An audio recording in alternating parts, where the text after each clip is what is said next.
Hello and welcome to the Root of All Podcasts. I'm Miles Newverth, the one who talks first. That's correct, and I'm Devin Newverth, the second talking one. I also talk, but second. It's great to have you back on the show, Devin. It's great to be back. It's nice to be here after our little holiday interlude. Did you do anything particularly cool and specifically podcast related over the holidays, or? So, we are recording this one, what should have been a week after our last episode would have come out, but it didn't come out then because so we're recording this the day our new episode came out. Yes. Or will come out. Will have come out. I suppose. I'm introducing it like we've been gone for a week, but actually will have just been back. Of last. It's alright. Audience, listen. It's just a little brain burp. I just had a little burp in the brain. In my defense, I'm ill. If I sound a little more nasally than usual, it's because I have a sickness. Great. Everyone loves to hear Christmas. I got a sickness for Christmas. Merry Christmas. Yeah, thanks. We listened to new podcasts. That's what we did over the holidays. We picked some new podcasts to review for you guys. What was our prompt this week, brother? So, it was almost going to be eyes. Yeah, Vision. Vision. We were going to do Vision on like a 2020 type bit there. But then we realized that vision was a very broad term, and not that we couldn't find a podcast. I literally couldn't decide what angle I wanted to take with the word vision. Yeah. And I was overwhelmed with the number of choices that there were. So instead, we decided that we were going to do about board games. Yeah. I'm curious, I didn't ask, what inspired this choice? Because you suggested it. I did suggest it. Actually, what prompted this was a tweet you made a couple of days ago. Oh, my hobbies tweet. Yeah. Have you seen the thing I was referencing? No. Floating around? Okay. I've seen this thing floating around. That was just about our generation needs to refine hobbies because it seems like every time we have one, it's something we're trying to turn into a side hustle or blah, blah, blah. And I look at that and I'm like, it's not that we forgot what hobbies were. I don't turn my hobbies into a form of income because I'm hungry. Well, I do, but not because it's not out of greed. It's out of poverty. I live in a situation where I barely scrape by. So if I'm spending any amount of free time doing something I enjoy, I feel almost obligated. I feel like it's irresponsible. Yeah. I have to purchase a VR game because I know I can use it on my VR streams because that's potentially an income. I only meet up with my friends once a week to play Dungeons and Dragons because it's content for the internet. And that's a crime. But it's not the fault of my generation not knowing how to do hobbies. It's the fault of my generation for living under the poverty line.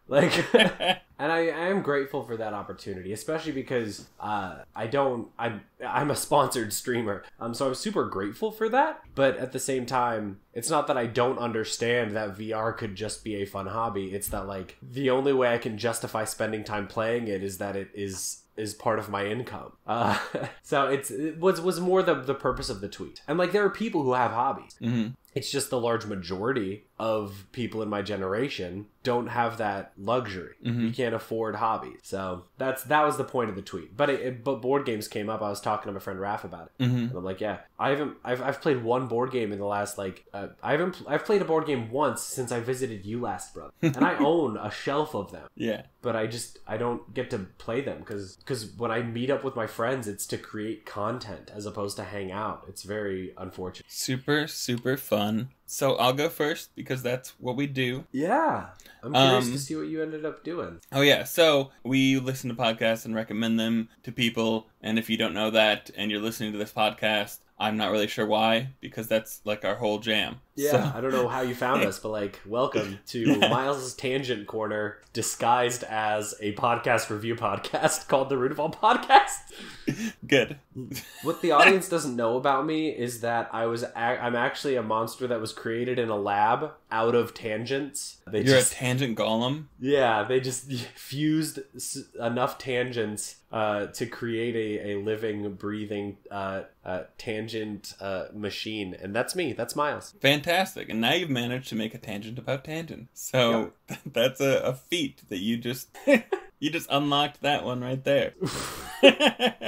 That's okay. I'd like to talk about my podcast. This time I listened to Dukes of Dice, and they are a board game, tabletop game podcast where they talk about that stuff. This particular episode that I listened to is episode 162. It came out on Halloween 2017, so it came out a few years ago, but it was featuring an interview with Will Wheaton. Ooh. Which is mainly why I wanted to listen to this episode personally. They went to Las Vegas, Nevada. There was the Unrivaled Tournament Series Finals for tabletop games. What games that they did in 2017? I'm not sure. They mentioned a couple of games that were being played, but they didn't actually spend a lot of time talking about the gameplay. Okay. Or the games specifically. They just kind of touched on them. They kind of talked more about how the tournament and how Will Wheaton had positively affected kind of the tabletop industry and just like tabletop games and how people see them. So Will Wheaton is, the best. If you don't know who Will Wheaton is, then you probably shouldn't be listening to our podcast right now. Yeah, because he's every week we say a thank you prayer to Will. No, I'm a big fan of his. He was Wesley Crusher. Yes, from Star Trek Next Generation. He plays himself he appears on 17 episodes of Big Bang Theory. Wow. As himself. My personal favorite thing that he does frequently is read audiobooks, specifically a lot of audiobooks by John Scalzi, who's my favorite living author. He is great at audiobooks. But so they went out to Las Vegas and had a chat with Will Wheaton. It's very cool. They talked with Will about like how he got into tabletop type games. They talked with him about how he got set up with making the tabletop show, which at that time there was still a possibility of a season 5 coming out. That's not a thing anymore, unfortunately. Sure. And they talked to him about like what kind of games he plays now, because he's a huge fan of board games. Anyone who's kept up with what Will Wheaton has been doing in like the 2010s knows that he is a huge fan of tabletop games. Hence, Tabletop, the show on Geek and Sundry, where he rolls very bad dice rolls. Yeah.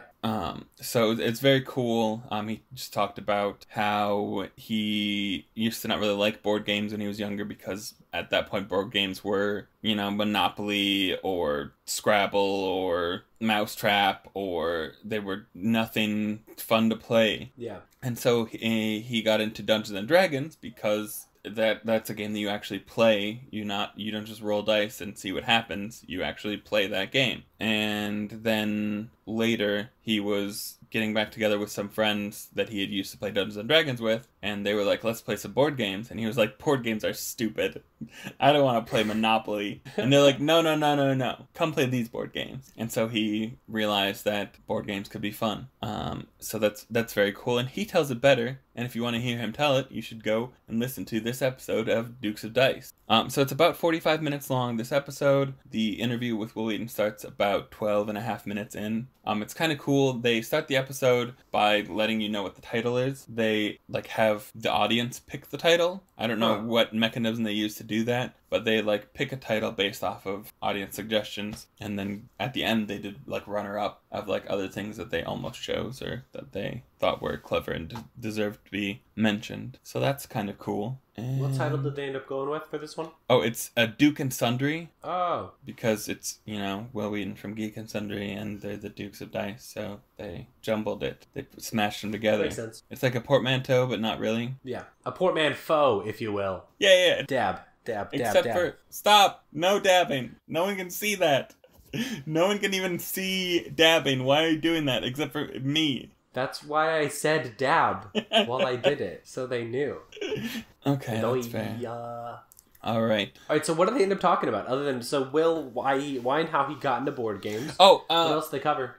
So like I said, they talk about how he got into board games. They talk about how he kind of got started at Tabletop. And all these stories are stories that he's told other times too, at least for that stuff, where, like with Tabletop, he is friends with Felicia Day, and she was starting Geeks and Sundry and invited him to do a show. And she suggested, like, a Tabletop, like, review type game. And he was like, well, I feel like just talking about a board game is not what, like, that's just not me. He's like, what if we just played board games and had our famous friends come on, and then, like, Content. that's a review, but, like, better because you can see how the gameplay actually works. Yeah, I use Tabletop to learn a couple of the board games that are on my shelf right now. So yeah, it's really helpful to see, because some of the rules, it's more helpful to see someone do the thing versus reading it on a sheet and trying to put the words to the visuals of the actual game. It's easier 100%. to actually see someone do the thing. So that is great. They talk about like how he got set up, because he, like, hosted this tournament. So he talked about how they got in contact with him for the tournament and stuff like that. And so Will Wheaton does swear a couple of times, but they bleep it out. So oh, that's good. it's like so you don't have to worry about hearing swear words, but you do know that Will Wheaton swore. Like, that's, after listening to this podcast, you will hear unrefutable proof that Will Wheaton did in fact swear. I mean, I've heard him swear before, but mostly just because he reads John Scalzi books to me that's true. every night, and John Scalzi does write swear words, so. He does.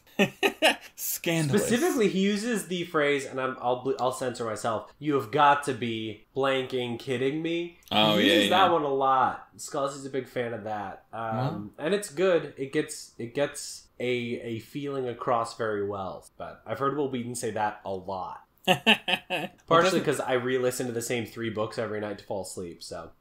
So when they introduced Will Wheaton, they, like, initially first, like, introduced him as, like, basically Will Wheaton from Tabletop, because, you know, they're a board game podcast, so they're like, that's where our audience will know him from. Yeah. Not, you know, being Wesley Crusher. Yeah. Which I am guessing the overlap of fans of board games and fans of Star Trek The Next Generation is gotta be nearly a circle. That's a pretty circular Venn diagram, I bet. At least people that are, like, listening to a podcast about it. Yeah. Maybe I'm wrong. That could be wrong. All right. Let me go over their contact information just because I have it here.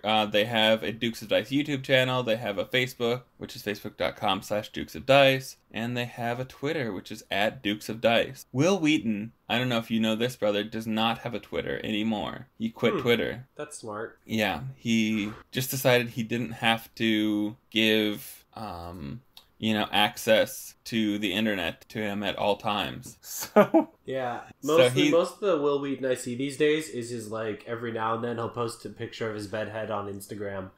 Yeah, he does Instagram, he does Facebook, but he doesn't do Twitter anymore. Cool. So this episode of Dukes and Dice was a mostly Dukes of Dice interview with Will Wheaton, how he feels about board games, how he got into it, how he got into the tournament. What sort of thing do they do usually? They do board games. They have one about, I don't know. That's fine. You can cut all this. Yeah. I have a little exercise I want us to do after I talk about my podcast, but before I talk about my podcast, do you want to just talk about some of our board game experiences that we've had recently? Or? Sure. All right.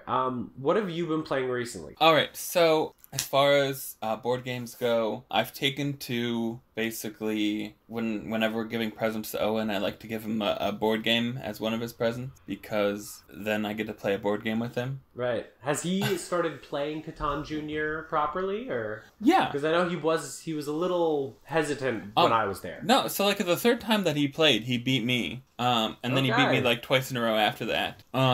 He's pretty good at Catan Jr. Sick. So we've been playing Catan Jr. We got Ticket to Ride First Journey. I've never played Ticket to Ride. I'm super curious about it. So it's a really more simplified version of Ticket to Ride. Sure. In doing so, there's a lot less strategy that goes into it because it's a lot more simple. But it's still really fun. The nice thing with the First Journey version is that all the cities have pictures that's the same picture on the card that's on the actual city on the map. So it's, even without being able to read some of the city names, because they're big, long city names that aren't always, phonetically spelled, you can kind of match the pictures up. Yeah. Usually when we play Ticket to Ride, we have him kind of put what he's trying to build for his routes face up. That way we can kind of make sure that he's actually trying to build a route versus just building stuff willy-nilly. Right, okay. So that's fun. With some of these games playing with kids, you gotta have house rules. It's just how it works. We also got a Ghostbusters game. It's a cooperative game. It's Ghostbusters. Yeah. So there's like 8 Ghostbusters board games, but this one there's a different non-Ghostbuster branded game that's rated really well. That's like Ghost Killer Thingy Blobber. I don't remember what it's called. But then Ghostbusters actually came up with a game that's basically identical with the actual Ghostbusters branding. Plus it has like one extra mode thing that you can do. So we got that one because it has an extra thing. Yeah. But it's based off of the newer movie. So all the busters are little female Ghostbusters. Sure. Yeah, I couldn't tell you which one's which because they're plastic and one color and blobby, but they're all female Ghostbusters, so that's not really doesn't matter. Yeah. It's a thing that exists. Okay, cool. But so it's honestly a really fun little game because it's fully cooperative, so either you play together and have a chance to win, or if you don't cooperate, then just everyone loses. Yeah, that's neat. I always loved the idea of that. The only really truly cooperative game I've ever played was what's that Plague one? Contagion, maybe? I don't think Contagion. Something Epidemic? like that, No. Epidemic, yeah. Yeah, Epidemic, maybe. That's the only cooperative game I've ever really played. So I'm super curious. I'd love next time I'm over, we should give it a shot because I want to learn more of those mechanics. I think that's a cool way to make game. It's really cool.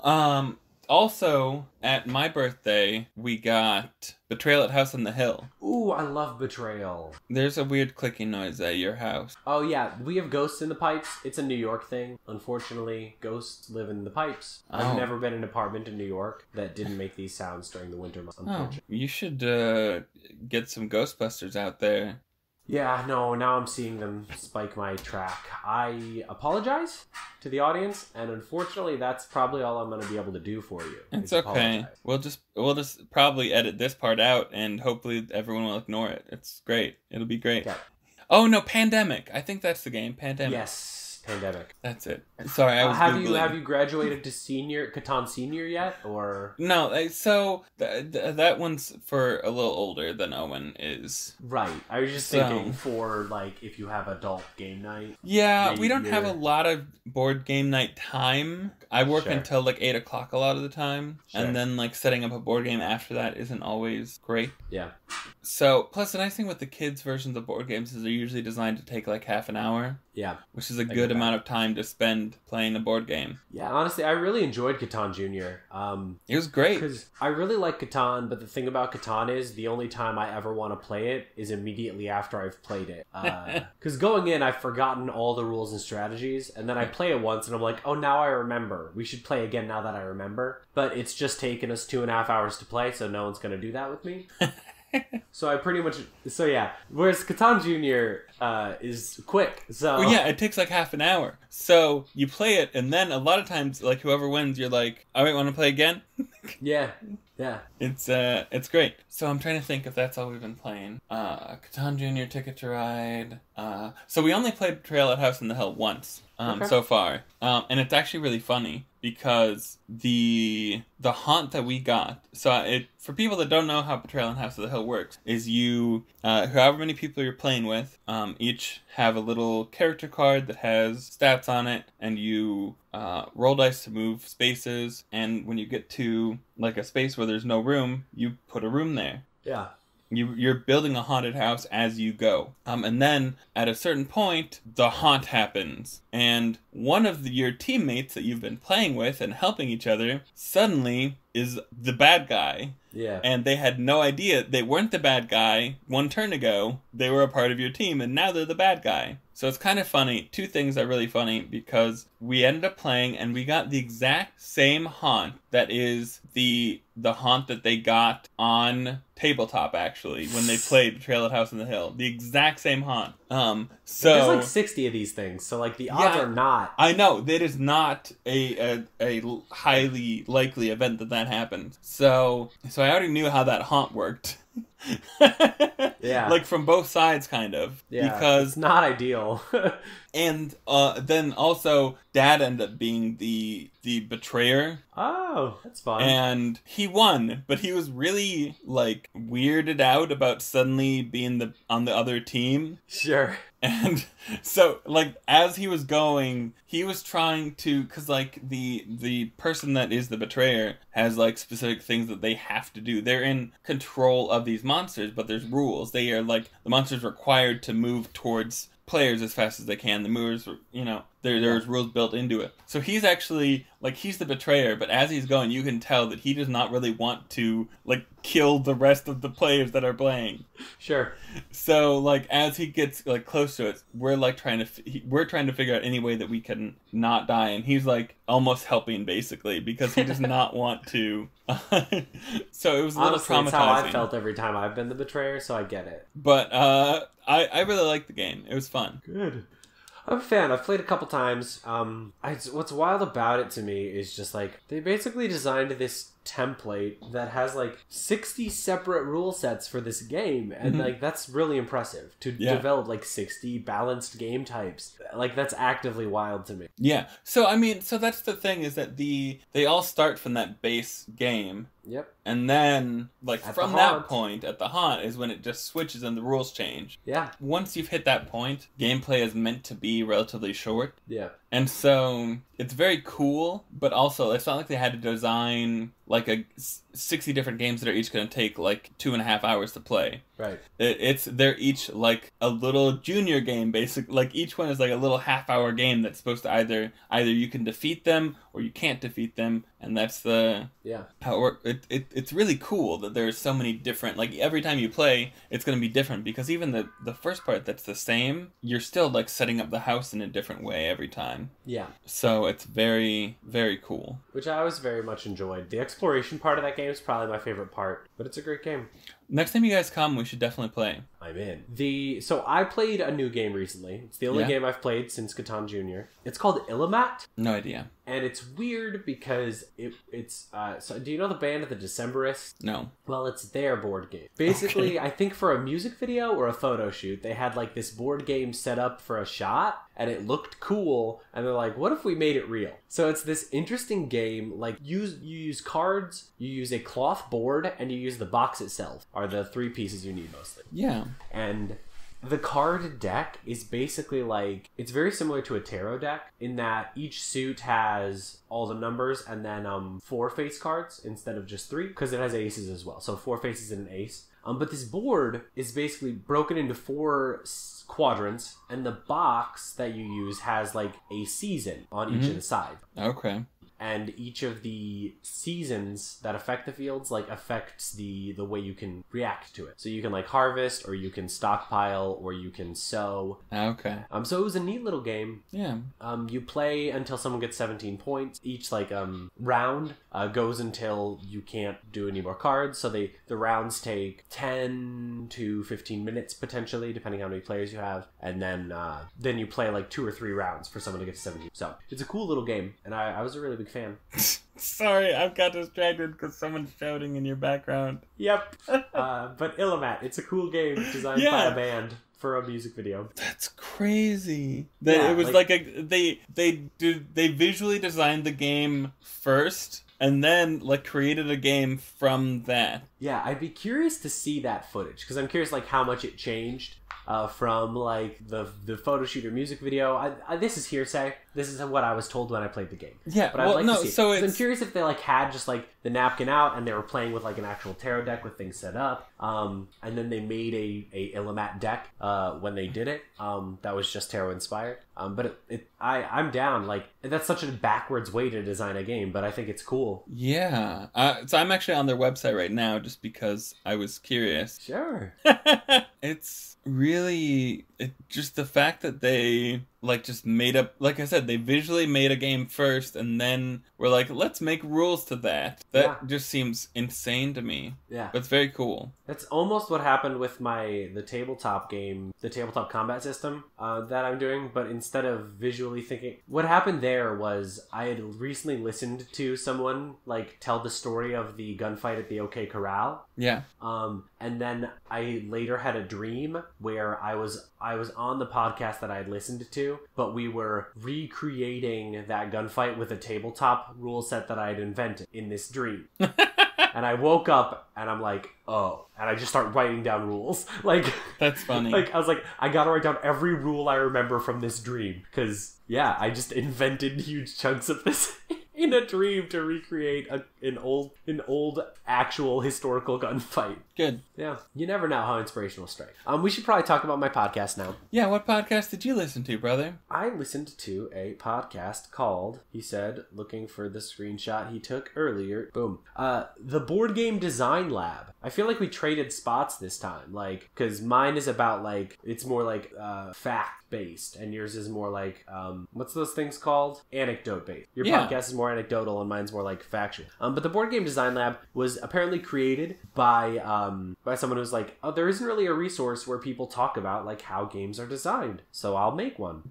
But specifically, the episode I'm listening to was released January 16th, 2019, so about a year ago. Yeah. And it's called Designing Deduction Games with Tim Fowers. Now, Tim Fowers has designed a few board games, but the two they note in the description of the podcast is Burgle Bros and Fugitive. Oh, I haven't played either of those games. And he also was working on a game, Sabotage, which is probably out now, but wasn't at the time of the podcast. Yeah, I haven't played either of those yet either, but they sound very interesting to me. Yeah. But I picked this up because I was curious I wasn't even sure what a deductive game was, and I was curious about what that was, and like just what goes into designing board games in general. Because while I don't have time to design board games, because I don't even have time to play board games, I'm still very interested in the concept, and I kind of always have been. Yeah.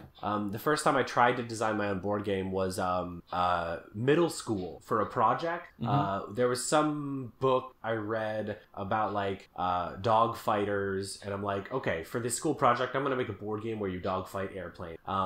It was not very good. It was poorly balanced, and obviously it was all made out of poster board. But I did technically design a board game. But I've always been interested in the idea. I think it's a cool concept that I just don't have the time or resources to actually pursue at this moment. Yeah.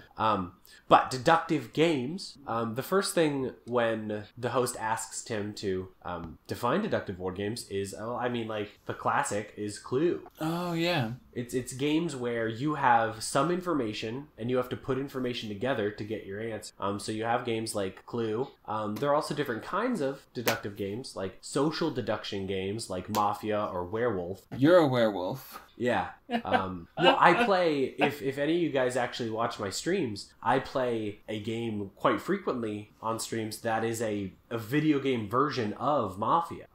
There's a game called Trouble in Terrorist Town, where at the beginning of each round, a certain number of people are traitors, a bunch of people are innocents, and there's one detective. And there's in-game ways to like try and figure out who is a detective, but a lot of it is just who's acting fishy. And it usually ends up in just like a giant gunfight where everyone dies. But like that style of game, last night on stream was wild. We were playing on this map where it was a little town and there was a donut shop, and at the first round that I jumped in, there's this guy, I want to say he was Australian, I don't remember his name, but he goes behind the counter of the donut shop, he starts putting guns on the counter, and he's like, I'm open for business, anyone looking to trade? We got some fresh donuts, also a couple pistols and this shotgun. And what was wild was people just come in and start playing along, and eventually, so the first first round, he was a terrorist and I was a terrorist, or a traitor.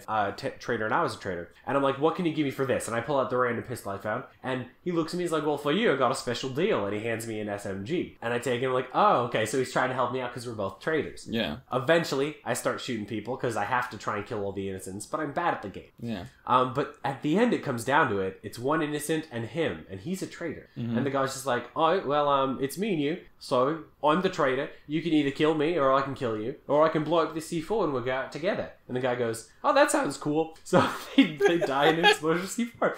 And this guy continues to open up his donut shop every time, regardless. And when he was the detective, he purchases the special detective tools, like a thing that will tell you if you're a traitor, or the med kit, stuff only detectives can. He purchases those, sets them on the counter as things people can buy. When he's the traitor in the future, he'll get the bomb, he'll set that on the counter as something people can buy. Like, he was so committed to this bit. Like, he wasn't an innocent, he wasn't a detective, he wasn't a traitor, he was a shop owner.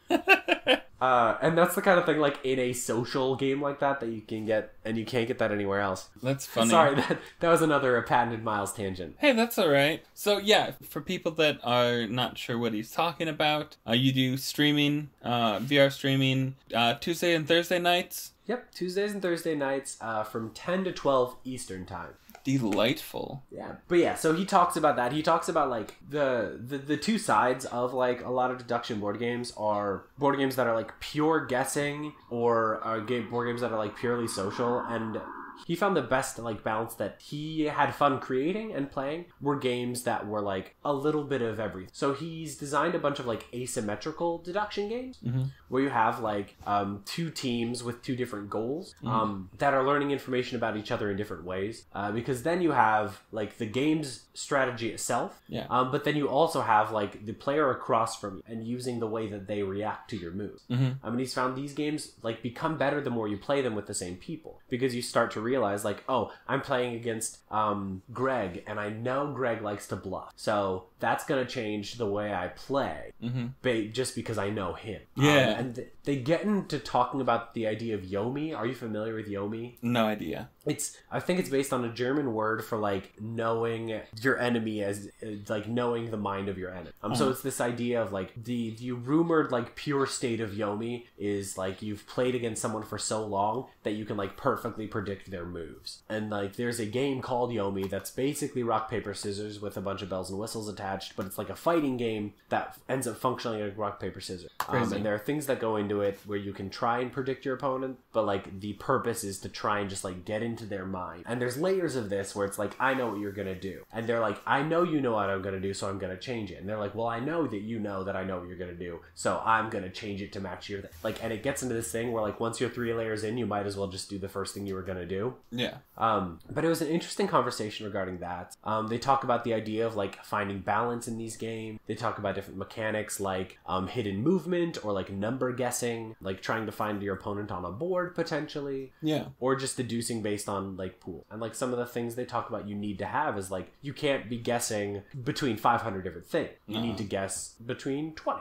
And when you can narrow those things down, it needs to be, I'm narrowing this down from, like, 20 to 17 as opposed to 20 to 5, because you want to have, like, a pace to your game. So I found all that to be really interesting. You don't want it to be there to be one thing that all of a sudden narrows it down way too quickly. But listening to them talk about this, it made me start, because I immediately apply everything in the world to myself immediately, and I'm like, what would I do? How could I do this?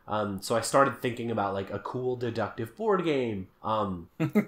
And when I say what it is, I was thinking of some kind of ghost hunting thing, and I know we were just talking about the Ghostbusters board game, and I realized the game that I'm thinking of might already exist, because I was even starting to think, like, what if it was cooperative? But I don't think that would work 100%, because, like, a perfect, like, deduction-based game where you're not playing against another human is really difficult. Well, so that's how Clue worked. Yes, but it's not cooperative. No, that's true, it's not. Yeah, you're all playing against each other and the the center of the board. So you still have like people that you're working so against. in that case, you're all trying to be the first one to guess correctly versus yeah. So like that's the thing I've run into. But I was thinking it would be cool to talk about, like, I want to tell you about my deductive game ideas, and then if you have, I wanted to see if you could make like a deductive style board game, or even just any board game. If you could design a cool board game, what would it be? Because one of the things I thought was cool is Tim, when he's talking, is like, as opposed to having a mechanic and turning it into a game, he would have like an idea. One of his games, he's like, I wanted it to feel like a foot chase, or I wanted this game to feel like that moment in Capture the Flag when you're sneaking behind enemy line. And I love the idea of being like this, but board game. And like how he gets there is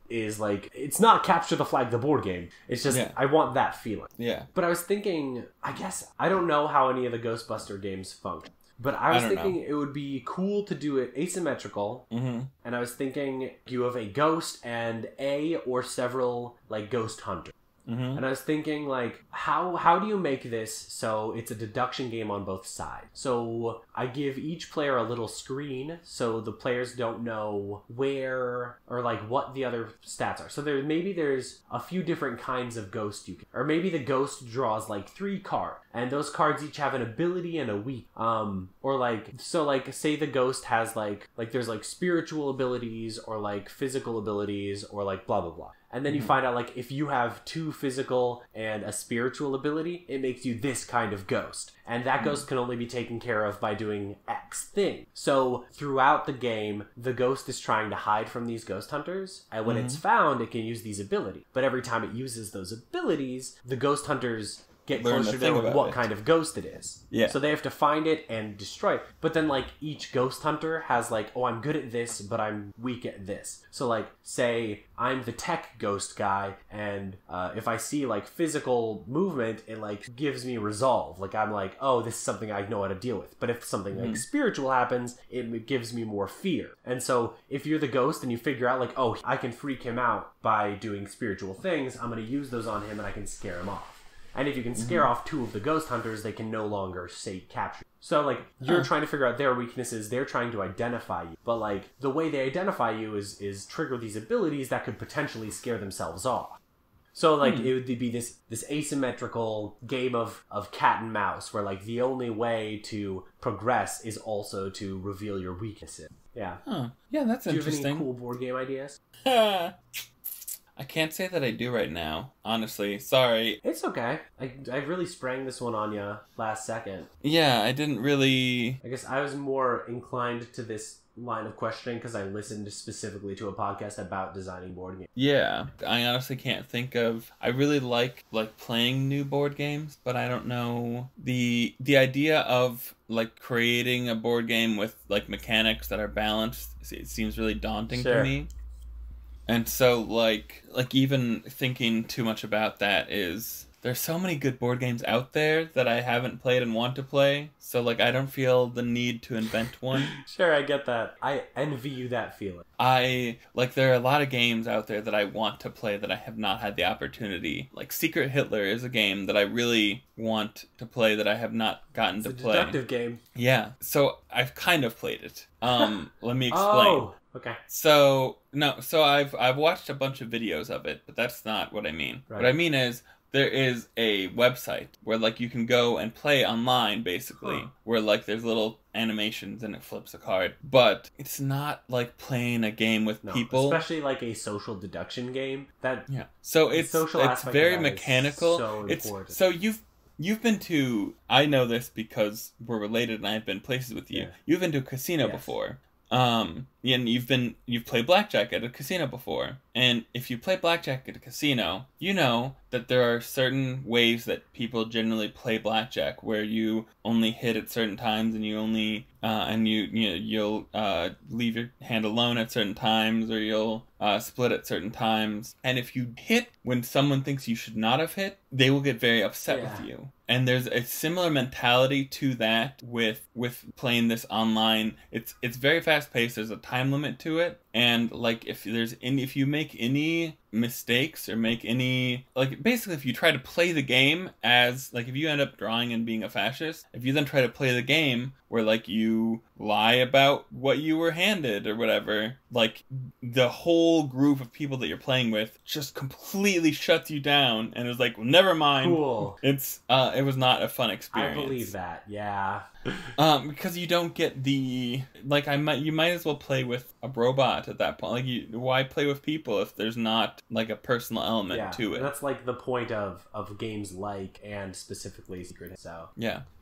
So I still really want to play that with actual human beings and not strangers on the internet. Oh, do you have contact information for your podcast? I do want to say, like, I do really envy you this ability to, like, be excited for and enjoy games. Because, like, I have this weird curse where I can't enjoy any media at all without, like, wanting to create it. Like, when I play video games, like, I want to make video games. I want to learn how to code so I can make games for VR so very badly, but I don't have the time or money to do it. I'm an actor because whenever I see a film, I'm like, I wish I was doing this right. And it's the same with board games. Like, I don't know how to just enjoy media without thinking like I want to be making this immediately. So you can go to boardgamedesignlab.com or find them on Board Game Design Lab on your podcast or podcatcher of choice. It's on iTunes and it comes out Wednesdays. I'm not finding any other information. All right, they apparently have a Facebook and Twitter, but I'm on their site and like I don't have great ways to like do it. Here, I'll see what their Twitter is by clicking this button. Did that work? Finding any other contact information? Yeah, it exists, but I can't find it. They don't have it like listed on their site. Well, if they have a Twitter or anything like that, we will put it in the description. Yes. So, but yeah, look that's there. the Board Game Design Lab. And we should toss this right on over to our algorithm, huh? We should. All right. Okay, looks like the results are printing right now. There we go. And it looks like Board Game Design Lab is pretty much for any board gaming enthusiasts. Whether you yourself are interested in designing games is one thing, but it's also if you've ever been interested in the thought process behind the designing of games in general. Check it out. If you're curious what makes the board games that you enjoy so enjoyable and want some professionals' opinions on that, go check out the Board Game Design Lab. Also, if you design games and just would love some more ideas about what other people have found in terms of success, go check it out. Great. All right. So Dukes of Dice, in particular, their 162nd episode, which is called Dukes and Sundry, featuring Will Wheaton, is recommended for fans of the internet TV show Tabletop, fans of Will Wheaton, and also for Will Wheaton himself, who is a longtime friend and fan of the show. All right. All right. Well, thank you guys so much for joining us on this delightful episode. Thanks so much. Thanks to Ame for use of her microphone. Thanks to Mom and Dad for the usual reasons. Yeah. And, special thanks to viewers like you. If you want to check out stuff we do outside of this, you can find me on Twitter at MilesN005. You can find me streaming Tuesdays and Thursdays on twitch.tv/Twisted Reality ODT. And you can find me streaming on Wednesdays on natural_ones_. And that's my D&D stream. So if you're into the tabletop sort of thing and like tabletop RPGs, check out our D&D streams. We have a lot of really cool stuff. We have animatics that can teach you about our characters in the world, made by our very talented dungeon master. And it's just like a really cool game. Great. And if you want to find me, you can listen to this podcast that you're already listening to, or you can tweet at me on our Twitter. Make sure that you please follow and rate and review us on all the places. We really appreciate it very, very much. And just one second. Okay. I'm looking. We have a new follower. But it's on my phone and not on the Chromebook for some reason. We have a new follower. I really appreciate it. All right. We love you, new follower. Yay, Chromebooks. Yay, thanks for following us. I really do appreciate it. And yeah, thanks. Oh, here it is. It is the Rum Runners podcast. Oh. Is following us Thank you. on Podchaser. So I appreciate that. All right. Well, thanks. We'll see you guys all in a couple weeks. Talk to you later, brother. Love you. Yep. Love you, brother.